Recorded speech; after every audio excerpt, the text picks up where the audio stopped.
문재인 정부의 인사청문회 이 대한민국의 국격을 추락시키고 공직기관과 전국민 도덕의 기준을 하향 평준화시키고 있는 현재의 상황에 심각한 우려를 표합니다.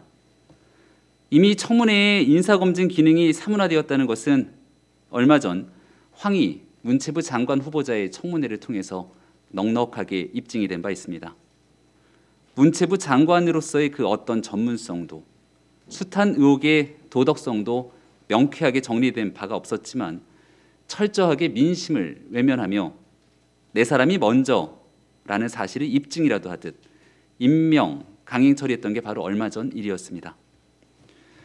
오죽하면 지난 4월 7일 보궐선거 참패 이후 외신에서 내로남불 이 글자 그대로 소개하며 문재인 정부의 집권당의 참패 원인으로 지목을 했겠습니까? 윗물은 맑은데 바닥으로 가면 잘못된 관행이 많이 남아있다. 이 망언 기억들 하십니까? 이해찬 전 대표가 바로 선거 직전 LH 사태에 위축될 필요가 없다며 남겼던 말입니다.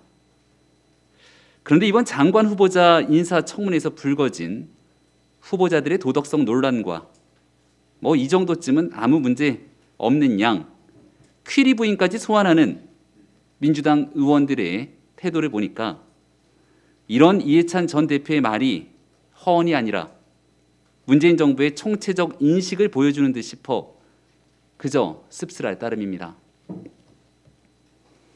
그나마 집권 세력에 조금이나마 기대가 남아있다면 얼마 전 새로 취임한 송영길 민주당의 당대표 취임 후에 전임 지도부와는 달리 국민의 민심을 향해 거침없이 달려가는 모습을 보며 정치의 상식이 구현될 수 있을까 하는 일말의 기대감이 아닐까 싶습니다. 송영길 대표는 취임 일성으로 당명 빼고 다 바꾸겠다 이리 말한 바가 있었죠. 송 대표의 혁신 의지가 언행일치로 꼭 이어지길 바랍니다. 더불어민주당이 변화하고 있음을 국민께 보여주는 일은 매우 간단합니다. 자격 없는 장관 후보자에 대한 지명 철회 요청을 집권당이 국민의 민심을 대변하여 청와대에 강력히 전달하는 일이 바로 말로만 혁신을 외치는 일인지 진정한 변화 의지를 보이고 있는 것인지 그 진정성을 확인할 수 있는 가늠자가 될 것입니다. 장관 후보자 청문회 충격이 채 가시기도 전에 오늘부터는 대한민국 국무총리의 인사청문회가 실시되고 있습니다. 김부겸 후보자의 인사청문회, 바로 이 인사청문회에서 가장 우려스러운 대목 한 가지를 꼽자면 수많은 국민이 금융자산의 피해를 입은 라임 펀드 환매 사건의 그림자가 아른거린다는 점입니다. 무려 2조 원 이상이 증발한 라임 옵티머스 펀드 사기 범죄는 문재인 정부의 청와대 여권 인사들의 이름이 오르내렸던 권력형 범죄의 전형이라 해도 과언이 아닐 겁니다. 이런 옵티머스 라임 이 사건에 대해 과연 대한민국 검찰은 성역 없는 수사 의지를 보여준 일이 있었습니까?